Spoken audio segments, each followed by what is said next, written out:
So before we get to our questions, I'll show you a little bit about my story at ProCopy. I retired from ProCopy day to day in April, so we can look back on kind of look at what happened. So I worked for a local company, then Denka, then Global, so I've been around. I left Global in 2009 due to illness and fatigue. They were looking at I can hear you, man. how now? Better? So I left Global in 2009, as I say, from illness and fatigue. They were sick and tired of me, so we moved on. They did fine. So I looked at a couple opportunities in Arizona, and I chose the smallest one. ProCopy was 12 employees, $3 million when I got there in 2010. But I really saw the upside, so I wanted to be, that's what I wanted to be part of. And I knew it was going to be my last job, so I wanted to kind of build something with my partner, Tim. We started out in his garage. He was a service leader at Denka. And I just spent the first month looking around and trying to figure out what they're good at. You know, what's there, why them? He had like 400 accounts out of his garage, but they loved him. He did a great job taking care of them.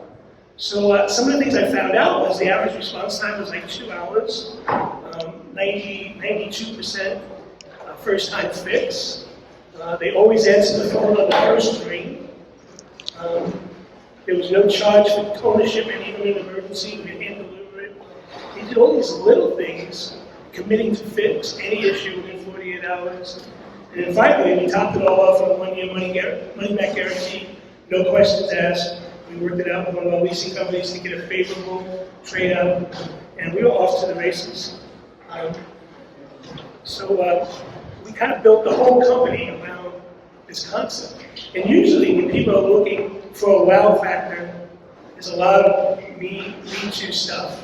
So usually it's the data realm, like our products can withstand nuclear attacks. And the fastest growing company with 14 employees. Other things like who cares? Fun facts, like we're family owned, we're locally operated, we're family and locally operated. It's stuff that everybody can send. But that's not the wow. The wow is, why are you buying from us? So we made service, and more importantly, customer service, our wow. So we know everybody says it's about our service, but we thought we had facts to back it up. And why are we unique? And we just, we stumbled on this, and it's not the big things, it's the little things that are just a sort of old-fashioned, from the 50s and 60s kind of way of doing customer service. And, all of our marketing materials all centered around this concept. And we got everybody to buy in on that and make sure you talk about it on every call. And we knew we were on the right track when we started seeing some of our competitors, including that difficult, like 2.5 hour response time, or money back guarantee. The stuff we were touting, now the competitors are coming up with the same kind of things. So, in 3 years, we grew from 3 million to 10 million. And by the time we sold the Flex Print in 2016, we were at 18 million. So it was just a crazy growth period. And again, it was all fueled by this concept that if you treat people like customers, they'll stay with you forever.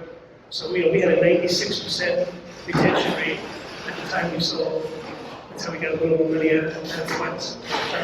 But that's what we built it on, and it was just it was a great ride. So we're going to talk about these 3 gentlemen as well. So we'll start with the first question. We'll start with Scott. Scott Reynolds, we'll start with you. Wow. Wow. Or? Yeah. Okay. What do you? No, here's the question. What do you do to keep your wow on the front page of customer decisions? I mean, our wow is kind of similar to Mike's. We what he stated is we look at the little things. We don't really talk about the 2.4 hour response time and things like that. We really talk about our customer service and how we're going to take care of the customer after they buy from us and what we're going to do for them. And we do that really through our two owners. I think many of you probably know Chad Schwartz, the other one, Rudy Parga. Those guys know a tremendous amount of people in the Valley, and they build relationships, and how they go about building their relationships is on the golf course. And that's really what they do. There's no other place you can get 4 to 6 hours of time with a C-level employee at a company, and they start building those relationships both with customers and prospects. And from there, once the customers, once we get those customers on board, those relationships continue with our staff and the customer staff. So that's probably the biggest thing. And we also pride ourselves on listening and making sure that we really understand what the needs of the customer are, what they believe their needs are before we start looking at selling them what we want to sell them. We do, our company sells everything. We are copiers, printers. We do IT. We've been in the IT business for going on not quite as long as Joe, but about 4 years. And phone systems, things like that. So we try and take advantage of all that. Whatever the customer needs, we try and provide the service that they're looking for. Same question, Joe. Yeah. So my background is similar to Mike's. I left Alco years ago. I was the president. And in 1997, I started Smile. And we knew we had to do something better than our competitor, which was obviously a much larger company. And so we focused on our strength, and our strength was customer service and service response. A live person picking up the phone. I mean, think back to 1997, that was when everybody was going to an auto attendant. I remember with Icon when we went there, it was horrible. So we have maintained that philosophy this whole time. And about 5 years into Smile's existence, we decided we would sit down with a company that would decide what our culture is, what our mission statement was. And unbeknownst to me, I was excluded from that whole session because they knew I made one comment in a meeting with my employees that would be the direction of the conversation. And when we got done with that whole process, what we really came down to was this simple idea of the Smile experience. All right? And that Smile experience was unique, meaning that we picked up the phone on the first ring like Mike. We have 8 dispatchers at Smile that answer the phone. Our average response time right now, this last quarter, was 1 hour and 4 minutes on 10,000 machines. We do that because we triage 38% of all our calls through the knock. Now you wonder, how do you have an hour average response time? Well, you can remotely fix a copier in 10 minutes, and the next call is 2 hours. What is the average of 2 hours and 10 minutes? It's an hour and 5 minutes, right? And so that's how that number works. We've maintained that statistic. We publish it now for 26 years. We hand this out with every proposal. And then we give one of our site sellers that talks about the Smile experience. And the wow really is, when you call for help at Smile, your call is immediately triaged by one of those dispatchers and sent to the knock. And in that knock, we have phone support, document management support, connectivity support, network support, obviously, and print support. And today, 38% of all service calls for print are cleared in the knock. Now, a lot of people have asked me, how do you afford a knock with people in there? Well, think about what the matrix are for a service tech. A good service tech does what, maybe 4 calls a day. A help desk guy clears 40 calls a day. What's the ROA on that? ROA on that? No car, no laptop, no remote tech, no e-automate. I'm telling you, you need to look at it. I've done presentation after presentation. The knock is a profit center for Smile through service efficiency.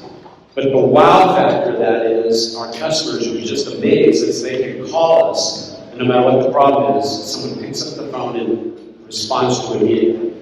Now, 70% of the time those calls have to be dispatched to someone in the field. But it's that instantaneous touch is what the customer likes. And that's the Smile experience. We do everything to market that. And all our material is about the one touch. We want to be your single source. And most importantly, we want to make doing business with Smile simple. Right? And there's customer service, but if your customer service is hard to get, it's not appreciated. So that's our wow. It's been very successful. I mean, we're now 25 years into the industry, and it's still working for us. Thanks, Scott. Okay, so I'll kind of dovetail on what both Scott and Joe touched on. Independently, one talked about experience, the other talked about listening. And I think at least a piece that I feel like has been important in my years, I really, I worked at Frontier, we're in the state of Colorado and New Mexico. And my two previous stops in life, I helped one company grow from $5 to $50 million and another from 19 to 63 million.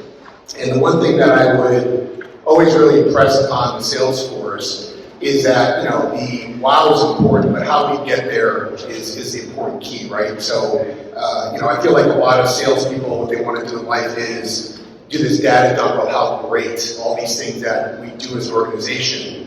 And I think one of the things I've always tried to press on sales is that let's do a great job, to what Scott was saying, we have to listen. We have to understand what's important to the client. And based on understanding what those things are, we can better align what those wow factors are with some of those key things that the clients think, are important to their organization.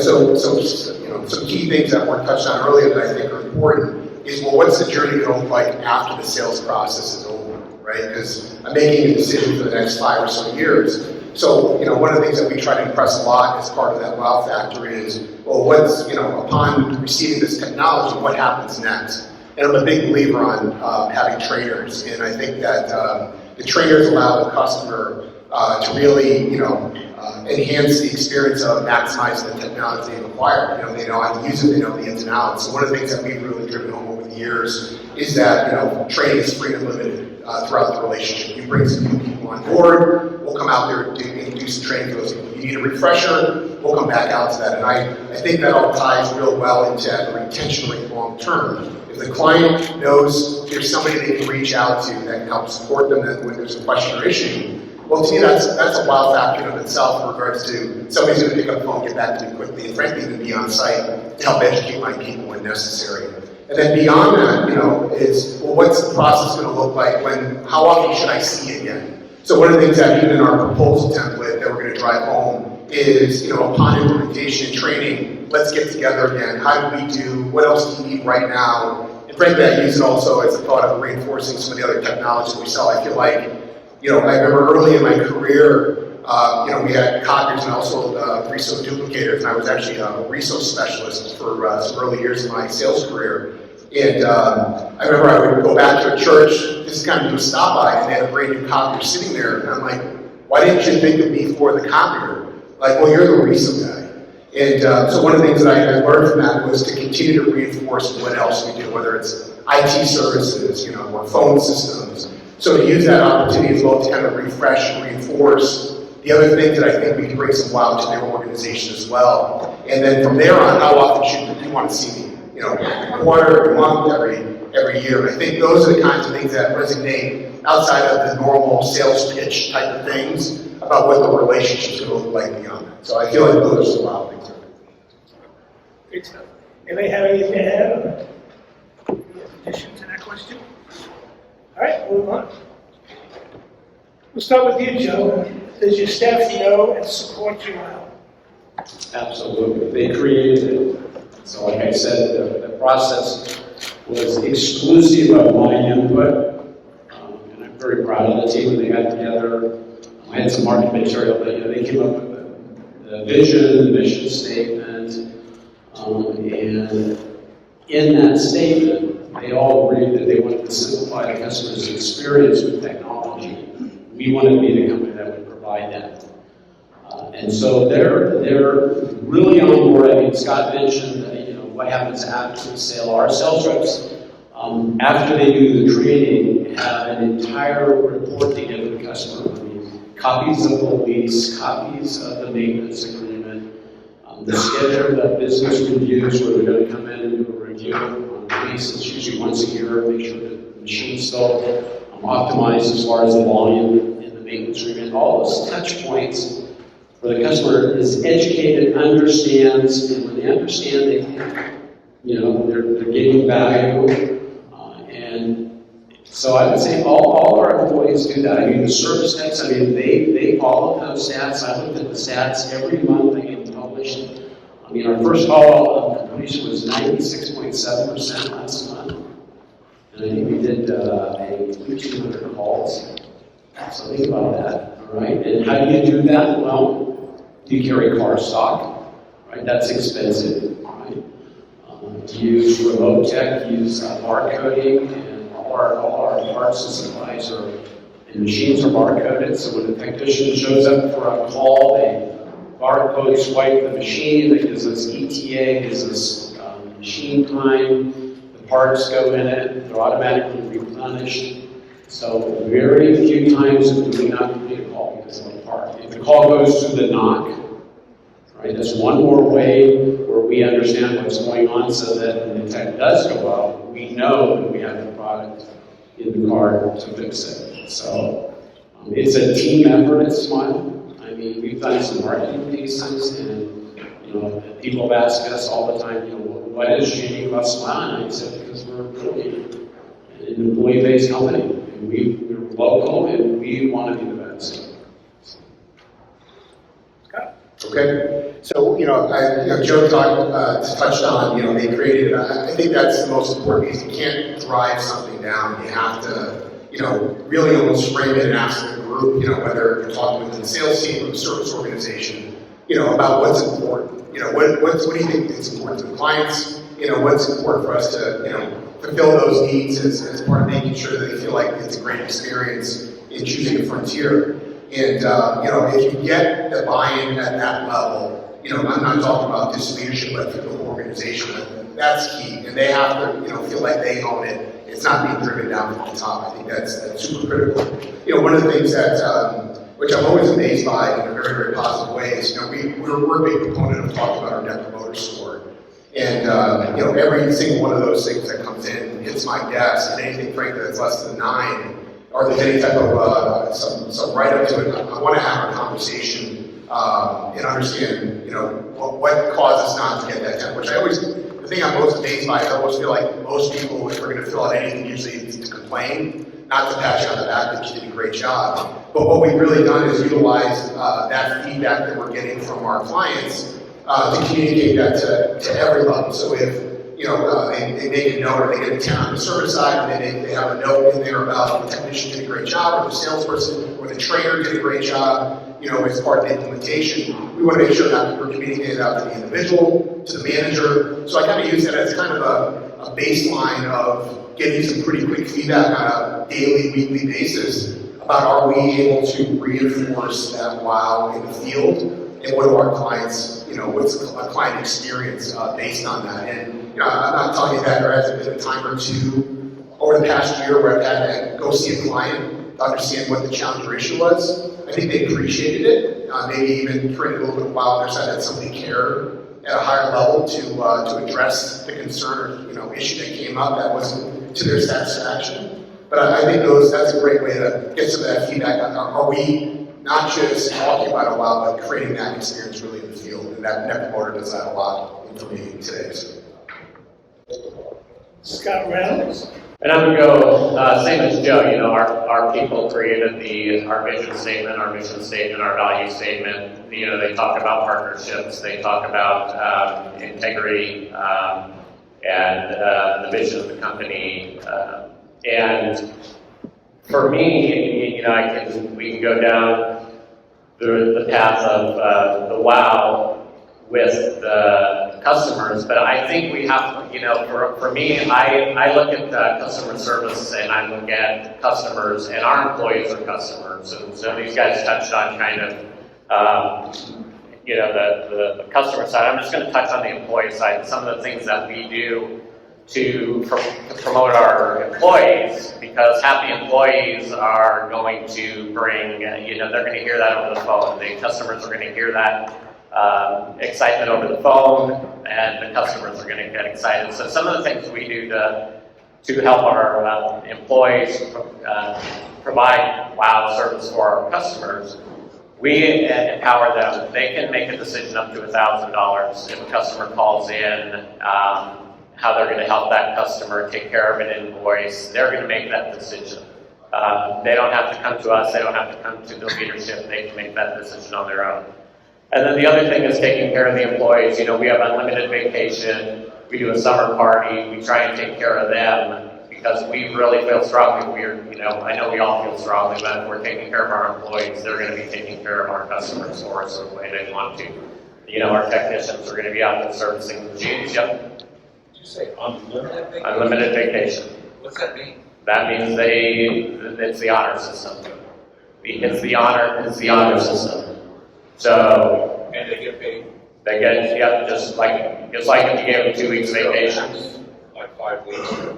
Well, and nobody takes advantage of it. They don't take advantage of it.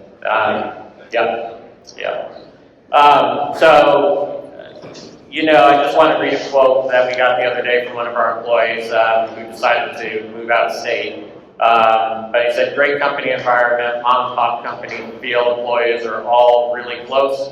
Upper management tends to care for lower employees, great benefits, company parties, company outings related, relaxed, work hard, play hard environment. Lots of room for growth, to learn, lots of room to help the customers, great company if you want to build and grow MSP. So it came from our MSP department. But that's really what we're looking for, and that's how we have develop our employees to provide that wow factor for our customers. One of my best mentors from Global, he built his whole company on exactly what Scott's saying. We take care of our employees first, and we do a great job of that. They're going to do a great job taking care of our customers. And I think every day it gets truer and truer.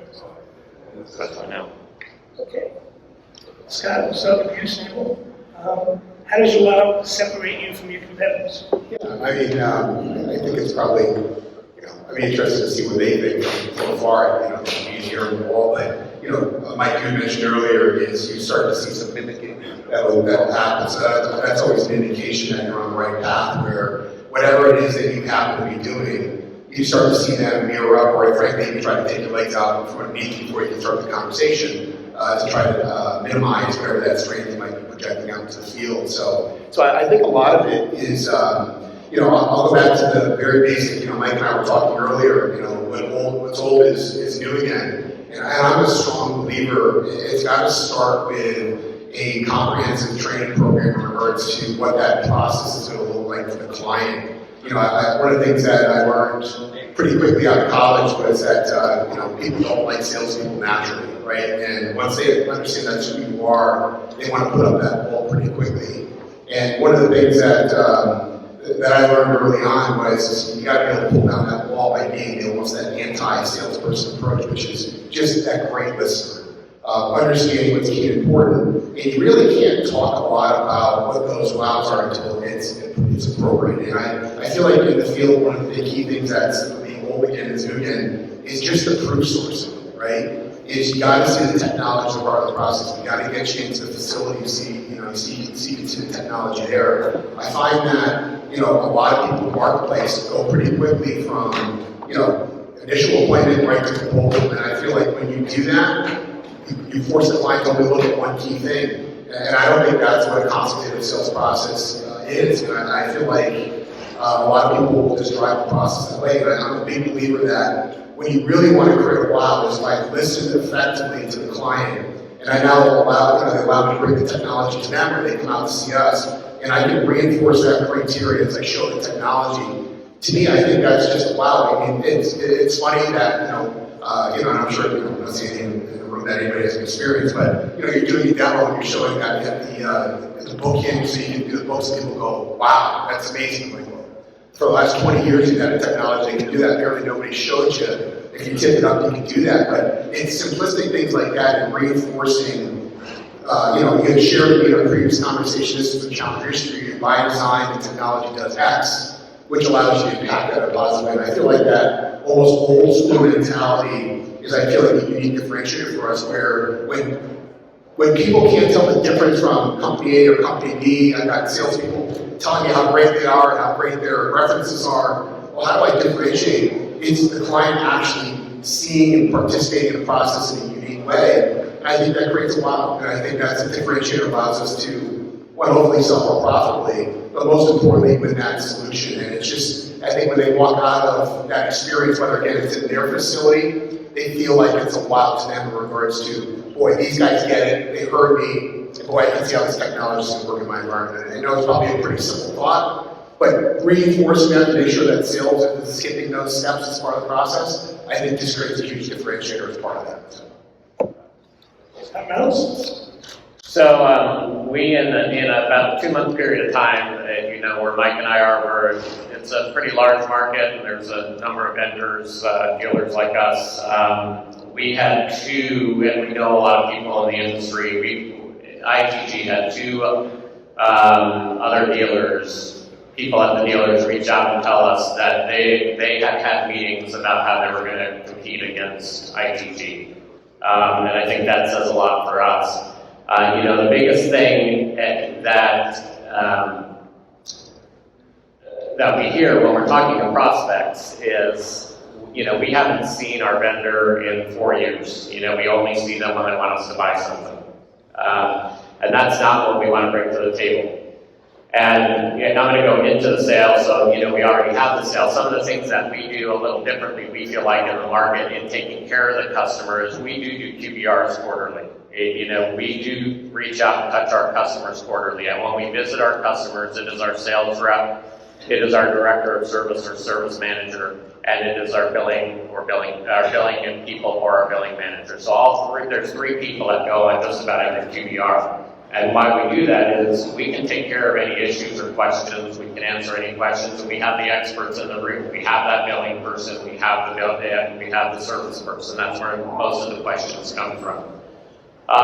The other thing that we do when we win a new customer is we provide them with a welcome packet. And it's a personalized welcome packet, detailed how to order toner, how to put in a service call. We have 2 versions of invoices in there so they can see the invoice, so they know what they're looking for, know what they're going to see. We have all of our contact information in there. We have our hours. We have our holiday schedule, so they know when we're going to be off. We also personalize it with the W-9, so they have our W-9, they have the leasing partner's W-9, and the other thing is they have, it lists all their ID stickers, so they know what equipment, what ID sticker they have. So, and then sustainability, we have a lot of people on, that love the relief program, they don't have any trees they planted, but the other thing is donor recycling. That's something that we continue to do. Some of our manufacturers have canceled that program. We continue to do that program. And those we feel are some of the wow factors that, we provide to the customer that are a little different than what our competitors do and why our competitors might have meetings about us. All right. Anybody have anything to add on that? No. Sorry. I would say where the wow really showed up for us was for the last 2 years during the pandemic. So we really believe in our employees. We kept 100% of our employees employed. There was times when that was a struggle. I'm in California. My largest customer is the state of California contract, and they're still 70% of them. So one of the things that happened during that time is we had a lot of people at Smile that were looking inward for ways to better service customers. And I gotta tell you, during the pandemic, we really leveraged the knock. Everybody's remote, they need remote support, and we were able to do that. So a lot of our field techs during the pandemic were sitting in the knock. I think at one point we had maybe 25 techs sitting in the knock, just triaging print issues for people on their personal print devices at home, right? Which led to us selling them Dynabooks and remote workstations, and talking about document management and the need for a secure soft firewall that we're at home, right? We're in the networking business, and we told them the risks they have. So, you know, our competition doesn't have that. And I can tell you, if a customer comes into Smile and they look through that glass wall and they see that call center, right? There's a lot of monitors, and let me be honest, the monitors just fluff. Really. What's really powerful is they can see the people that they talk to on a daily basis when they need help. They're not calling someone in India or someone back east, they're calling someone right there in the market. There's a name, there's a face, and they know. I mean, we share the statistics. We'll show them response times right there on the monitor. Average calls per day clear. And they're astonished. They're just blown away. And it's inevitable when you take, like, even into our showrooms. Now all our employees have Dynabooks, the Sharp laptops, if you're not aware of it. We sent everybody at home that was working remote builders during the pandemic with Dynabooks, dual or triple monitors, printers, Windows white phones, and it was a seamless transition to the office, right? And then when we started to come back from COVID, we realized we're going to have that same workstation at Smile. So now the employee just takes the laptop back and forth, they plug it in with a USB-C, everything loops up their Teams phone, transfers to them. So when a customer comes into Smile and they see that we are using everything we sell, we're using the DM, we're using the knock, we're using the print device, we're using the phones, and then we support it all, and they can actually see the support. None of our competitors do that. I'm in a market right now where pretty much all the competitors have been bought. I'm the last independent standing. There's 2 of us left in the entire greater Sacramento market, which is 2.4 million people. It's a big market.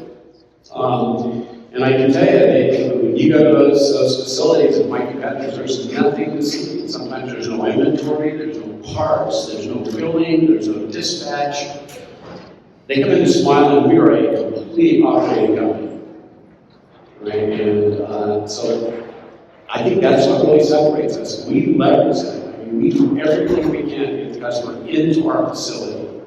Because the proof's in the pudding. We believe enough in it that we use it. And think how easy it is to triage a problem if you're on the help desk, if you're using the product the customer's asking about. So, question? Yeah, I've seen your knock. It is very impressive. And you mentioned earlier that you had 8 dispatchers. Are those 8 dispatchers the same as the guys or gals that are in the knock triaging those calls? Or do you have 8 dispatchers? We have 8 dispatchers. So we have 7 locations now. We've lost 3 locations during the pandemic. And each one of those locations has a dispatch supply person, someone to lock the door, some of our sales offices. So all those calls that come into Smile go into a hunt group. Most of the time when I get a call, it's being transferred to Reno, right? It's not even received in Sacramento, the mothership. But we spent a lot of time training all our dispatchers on how to triage a print issue, meaning a connectivity issue versus a broken printer, right? Networking issues. Now, networking issues are much easier to triage because we have visibility into the network and see what's going on. But even phone issues, right? We're using the same phone system. A lot of times the calls are simple user questions, right? And in the past, we'd send a tech out. You got all that time, material, payroll issues versus a simple person on the help desk. And a lot of the help desk guys are, those tier 1 guys you get right out of college. They're not that expensive. They're eager to help. They just love it. They love technology. The only complaint I get in my office sometimes is when they're not really busy, they're all online doing something, and then you're as everyone else because they get to play games online when they're sitting in the knock. And they say, hey, they're different. When you're in that dark room, man, that is a different place. So, but we have 8 physical dispatchers. I think. 8, sure. I think part of what Scott touched on is letting people make decisions. As long as it's being for the customer, we do the same thing. Any customer decision, make it. If it's bad, we'll review it and we'll talk about it and try not to do it again. But I'd rather have people make decisions as a customer advocate than say, I'll have to get back to you, I have to check with somebody. So that's part of it. You gotta have everybody on the same page and giving them some empowerment to get stuff done. You know, Michael, when we started the company, we had a history in the previous company I ran. The service guys self-dispatch. It's contrary to what most dealers do is when they dispatch. So what happens right now is we get a call, it goes into the queue, the automated sends it out, and the tech receives the calls that are generated. They decide who they're going to go to. They know what the SLA says. They know the response time. They also know the temperature of the customer. All right? And so they immediately call the customer and say, hey, I've got the call. This is my ETA. And if they know there's going to be an issue, sometimes they'll just ask the customer, look, do you have a second machine? Can I be a few minutes late? 90% of the time, as long as you're communicating with the customer and that trust is there, let's face it, they just want to hear, they want to make sure you understand that there's a problem and that you're coming. And so we empowered the techs years ago to make that decision, which a lot of people argued with that. And then when we started the company, we said we're going to go for 2-hour response because our old company did 4. And I remember going to the UK service and said, can we really do that? And I got news for you, I've got the stats, we've done it. We've done it for 25 years straight. So. I would say this question is probably the most important one we're going to talk about today. The other ones are good. But if you're struggling with an answer to this, then you probably don't have a wow. Like if you're not doing something that makes the competitors nervous, or your competitors that separate you from them, you might want to go back to work on your wow, because you might not have one. So, okay, next question. Question? Go ahead. Yeah, Joe, you're using the Automate. Do you use the Automate for your IT ticketing? We worked for a long time. We're now using AutoTabs. Next question, I think we covered some of this already, but how have your competitors responded to what you're doing? Go ahead, Joe, use Well, it's interesting. This goes back to when we first started the company. I remember, we started, Scott forgot about this. I remember, I still have a copy of the first dollar we received. We didn't do any acquisition. We started homegrown, 3 people, 0 customer base. There was one customer that was leasing the spot in the building that we were in, and I went over and got their maintenance agreement, and that was the first dollar. Literally, they paid us in cash. And I knew our competitors were reacting to it because I used to love to go in on a call and say, so tell me what you've heard about Smile. And they would just go on and on and on. And I remember saying, so why were they talking so much about us? And they said, well, because you guys offer all this stuff, and they didn't believe it. So it's kind of like you, Mike. I mean, we heard it feedback from the field that our competitors are talking about what we're doing, and they're saying it's impossible. No one can guarantee 2 hours response time. And so then we went one further. We published it. When a customer would ask us, we would send them their stats. Right? And I'm not saying that 100% of the time, we make that SLA, but I can tell you the averages are there. And the times that we don't make that is the time that tech has called the customer and said, hey, it's okay. Right? I mean, it's hard to make a 2-hour response time when you get a call at 4 o'clock in the afternoon, right? So. Scott, go ahead. Me?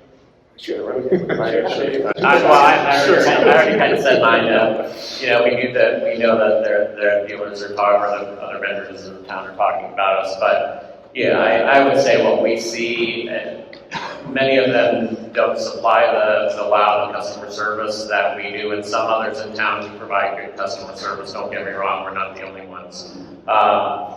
But what we have seen is price. I mean, they're out to get us now. And they're just, at all costs, they will drive the price down as low as they can go, trying to hurt us. And that's how we've kind of seen them respond to what we're doing. All right. Other question? Yeah, I have a question for all three of you. How many copiers are you servicing for each one, and how many techs do you have servicing that equipment?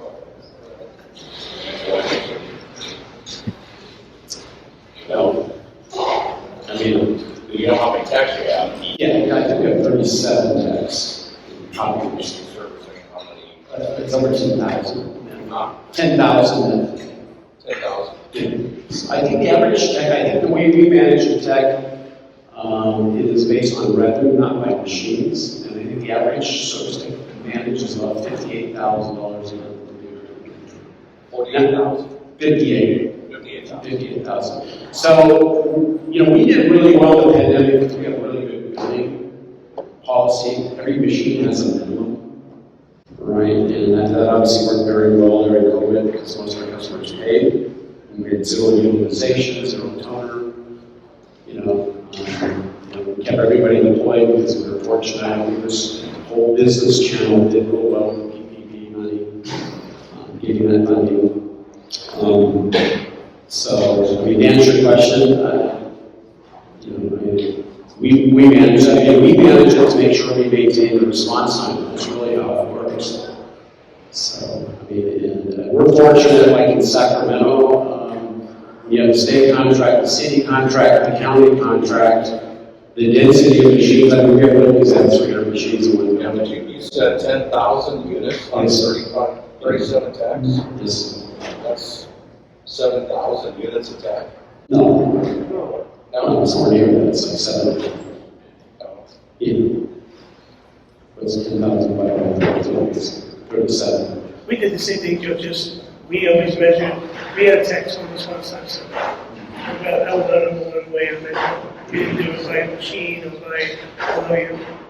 Response time got a little over 2.5, to get nervous. And part of that, I covered briefly, my partner came from the service background, so he was obsessed with that. Part of it was he and Andy sometimes, because he understood that part of the business. And I always got his input as well, so. It's got to think you up. We years ago had a mobile showroom on the car side. It was really sexy. We would have our competitors follow that bus around. It was the most amazing thing. You would think that we were like a radio hosted show because we pull in the parking lot like 5 cars from the competition would surround it.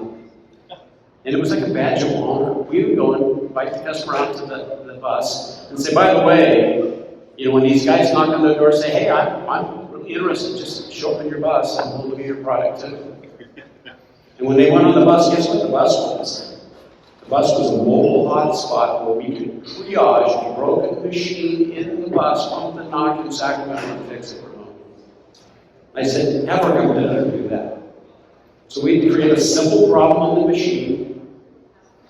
We had you guys look at the IWBs are from Sharp. It had like 6 IWB touchscreens in this bus. I mean, it was a crazy bus. We bought the bus from RJ Reynolds. It was a tobacco martini bus that we got in South Carolina and drove it to California. Sent it to Hollywood to get retrofitted and wrapped. It was super cool. But I'll tell you what, if you couldn't close in that bus, you were an idiot. I'm not kidding, because you could break them. You could break a product. I mean, it was a planned break, right? Call the help desk. You can see them on the video. They say, oh, hi, I'm Jimmy. I'm going to help you. We look into your machine. They would remote into the machine with microscopes and Sharp tool and say, oh, yeah, I can fix this. And Sharp has this feature called remote front panel, where it'll display the front panel on the screen. And you can see them go through the screen, doing the diagnostic, and put in a call. And then we look at the guys and say, that's a 5-minute response time, right? That's wow. That is really wow. So. I'm going to move on to the next question. Sure. Wait, first. Sounds good. Do you measure your customer retention? And if not, is there a better way to measure you out? Yeah, historically what I've done is part of that, I actually use what our retention rate is in the proposal template itself to reinforce that. I feel like if you choose us, you're going to be a lifelong customer, and I'll use those statistics as part of that conversation. What I've historically done is in the sales leadership meetings, and I also in the service leadership meetings as well, is any cancellations we have are a topic in those meetings. And I like to have those conversations about what happened, what led up to this, what was the process we went through. And I feel like by keeping that on the front page of those conversations where, obviously we're looking through upcoming lease expirations and having conversations about where are we in those processes to make sure we're not missing anything proactively. But any customer loss to me is a no-no. I mean, especially if somebody comes wrong. If they go out of business or they have to close, I mean, that's a very different conversation. But if there's something where we missed or didn't follow through or somehow, we had set the standards for this loud, they don't feel like we accomplished those expectations. And we're constantly having those conversations, because then it gets drilled down to the next level. So if it was something we didn't do great on the service side, if it's something we didn't do great on the sales side, or a combination, those things are top of mind as part of that. And frankly, from our background, one of the things that was driven home hard is that the way you grow a business is you drive a ton of net new business, and you don't lose a single current customer. And that's what great organizations do. So going back to this whole comment about retention, and that's got to be top conversation. You've got to have a very good process of managing that information and making sure that you're clear on what those missteps were, so we don't make them again. So yeah, that's a big one. Yeah. What are, if you don't mind sharing, please, what are some of those things that might be missed that we should be paying attention to? What do you mean when you say that? Like, let's say, God forbid, you lose a customer. Yeah. Let's do a conversation. What are the things that are overlooked when the customer? I think it can be a myriad of things. I mean, I don't think there's always one common piece. I mean, we come from a marketplace that was similar to my past. I mean, I think it just goes down to if we're working together. It's do you know what happened in this situation? And then as you're either doing a one-on-one with your manager or directly with the sales rep, and sometimes it's interesting just hearing what the salesperson said, or their frankly lack of awareness in that tells you a ton about when's the last time we even spoke to them. And I don't think there's ever one common thing that I would say I hear this a ton. It's always this.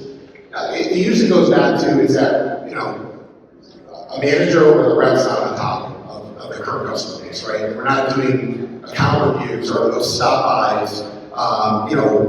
That's what bad organizations do, right? It's, I see it when I sold it, I'll see it again when it comes up for upgrade. Well, that's not going to give you a high retention rate to that current customer base. So I always think it's a myriad of things, but just having the conversation and knowing it's going to come up, I think changes the mentality about what you're going to be doing more day to day, so that in that structured one-on-one is that's one of the topics is, here's these clients we were talking about, have you had a chance to visit them yet, right? I think it always just comes down to that simplicity. I'm not sure salespeople are the best person to ask that question, because in 40 years I've never met one that got outsold. It was always something else. Yeah. And a lot of it's price. A lot of it's price.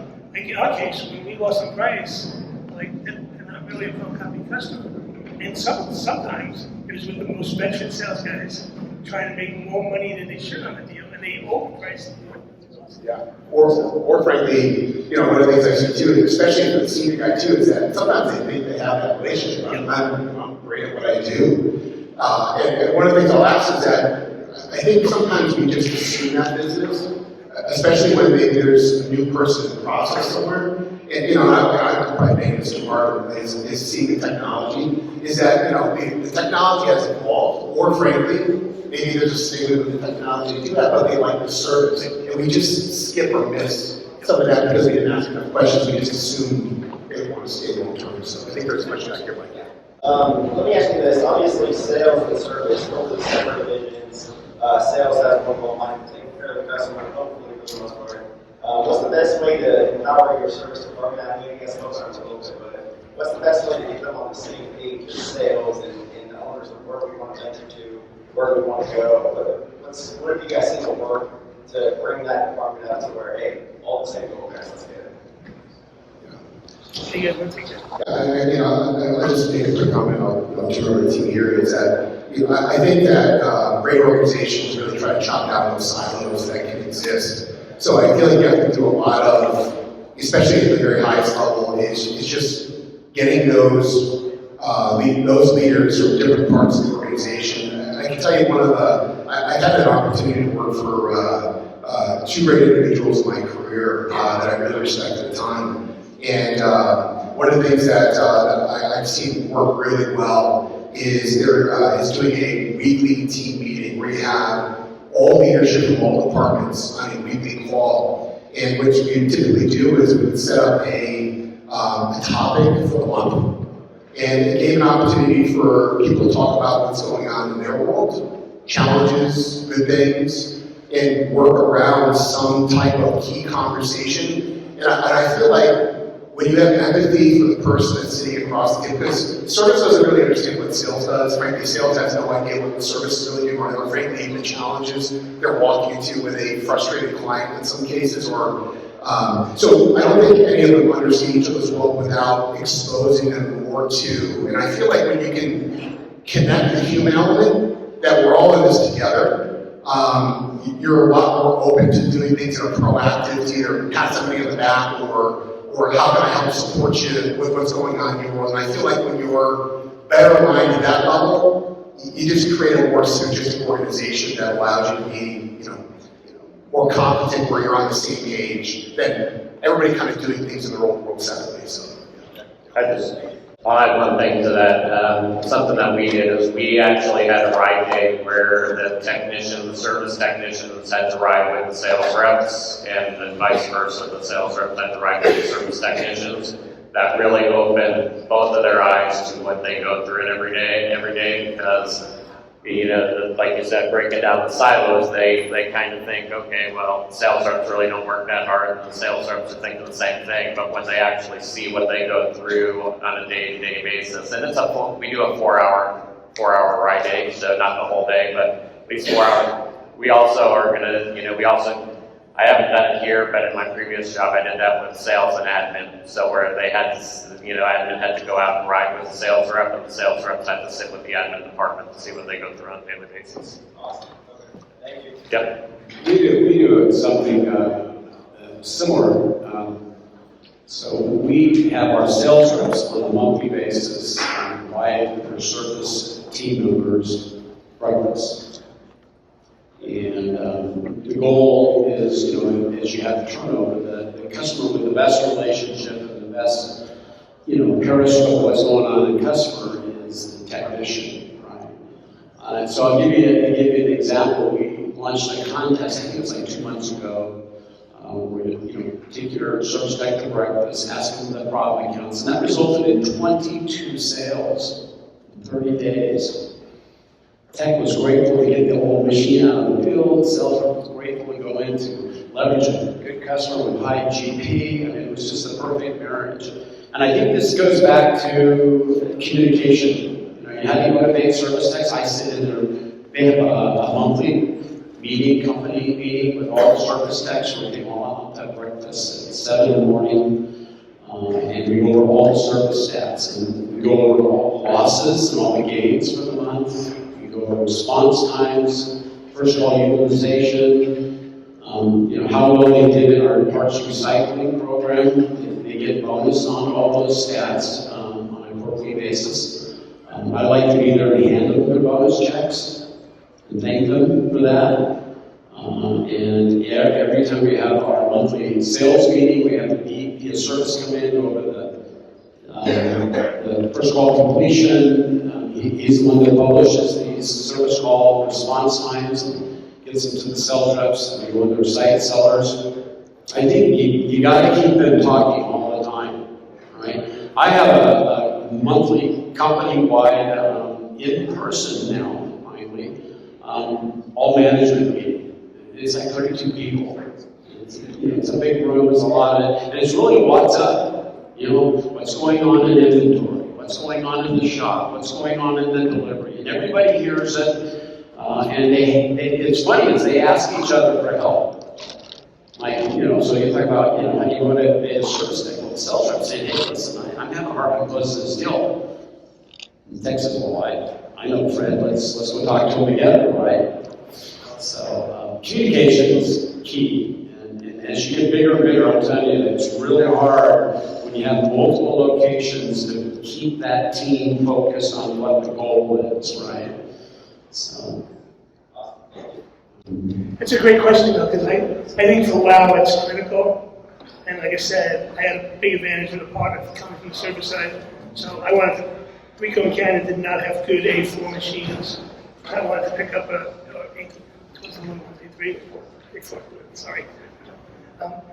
I wanted to pick up a third line, just for A4s. And my partner was like, what technicians hate more than anything? Not being able to fix a machine. So we give them another product line. Get frustrated, it kills morale. So I would never have thought that. But he was honest, 100% right. Maybe we would have sold 5 or 6 more A4 machines. But is it worth the morale of the team? Absolutely not. So getting input from them is important. Question for you.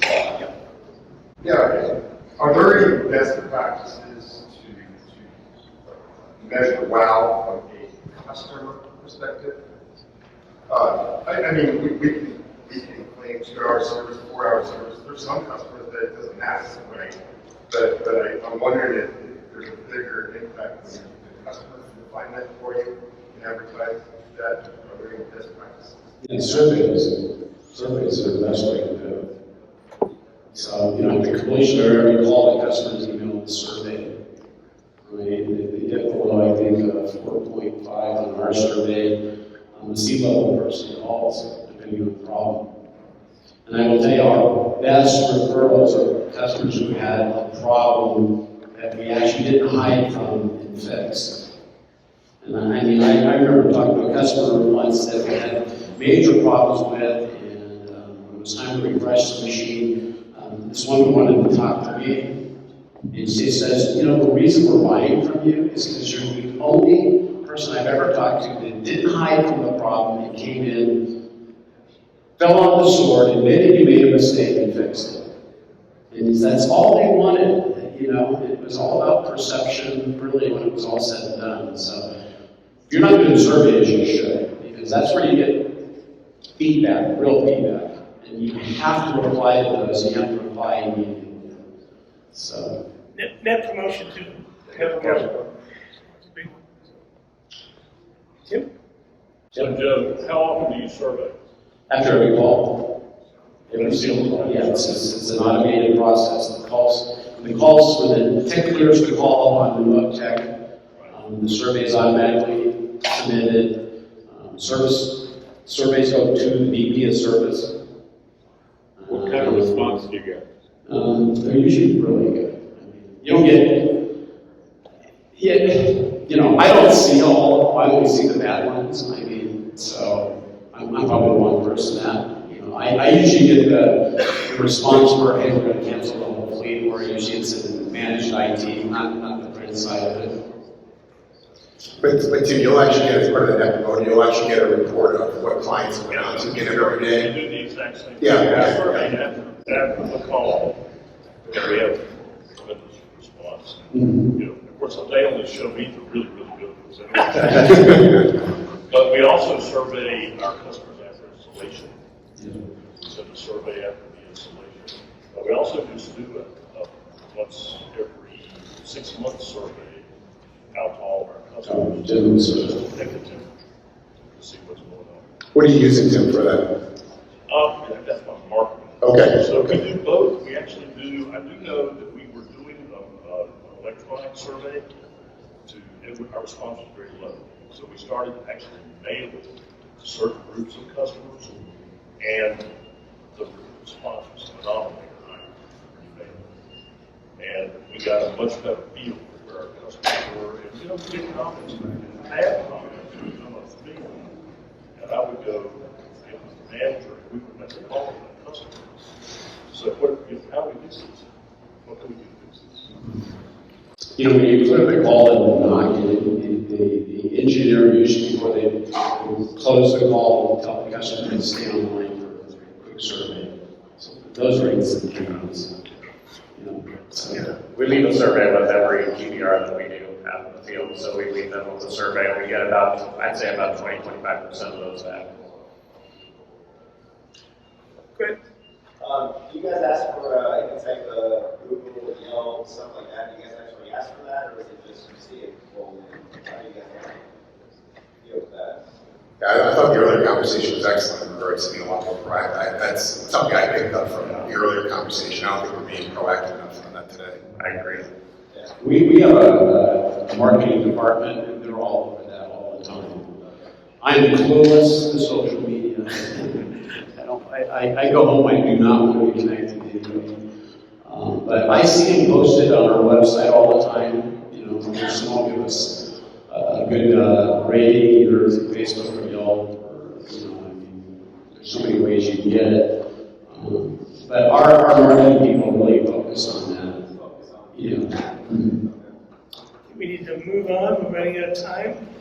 Did the COVID-19 pandemic affect you? Wow. So Scott Reynolds. It affected it positively, I would say. You know, being in Arizona, we were not really shut down but a couple months. But we actually, because of, again, relationship building and continuing to build those relationships and be able to build those relationships, so we were still able to see customers if we wanted to, things like that. We actually grew in 2020 over 20%, and we grew in 2021 over 20%. So it didn't affect us a whole lot. You don't hear that every day, right? That's great. I was just competitive at the time, so it wasn't that great. Yeah. But mine grew too. Yeah. Joe? It affected us in a positive way because we were ability to work remote. I mean, 9 years remote. Right? One of the things we did really well toward the end of COVID is we took the time. I mean, I know we talked about marketing and there's people talk about e-commerce. We finished our e-commerce site. All right, we have an online shopping cart now, but we built it a little different. It's for inbound distributed type products. So we have business development reps who do outbound calls, and we were frustrated because a lot of times they would find opportunities for low-hanging fruit. The customer wants a scanner, they want a display, they want a Dynabook. And they would hand those leads over to the what we call the enterprise reps, and they weren't very responsive because it wasn't a big ticket item. So we originally built this e-commerce website to take care of those things so that we get some of those people into the shopping cart, we swipe the credit card, and fulfill immediately. And then we decided we would build it out to do outbound sales with the sales rep co-browsing software and actually do an entire digital demo, configuration, DocuSign links. And I mean, our biggest score during the pandemic was, I think it was an account we did 189 Dynabooks with dual monitors, docking station for their home in the office, and it was all done through e-commerce work. So it really improved our wow. Right, and so now we are hiring people to do outbound e-commerce sales. They don't compete with the outside rep because they, you know, if they find a high-end product that gets pushed to the enterprise rep.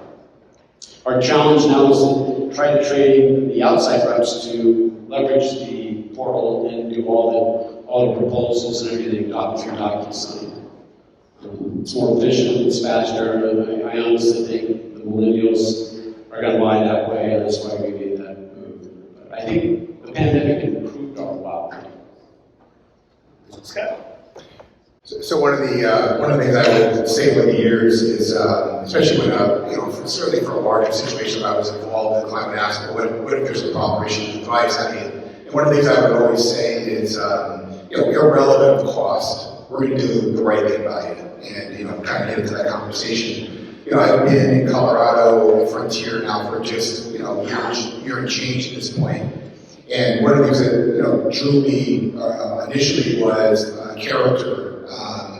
You talk about the wow. One of the things that I kind of walked into was you had certainly a lot of religious institutions during COVID, restaurants that were really struggling, and I was just blown away by the approach the organization took to those types of organizations that were really having financial hardship, and doing above and beyond to help either subsidize payments, change their payment, proactively help those organizations. I said, wow, I was so pleased to see that the same concept was in place, is that, let's do whatever it happens to be to make sure this client's going to be okay. We're going to be okay to get through it. Let's do some extra for them. And that to me is, you talk about a customer, hopefully being a customer for a lifetime.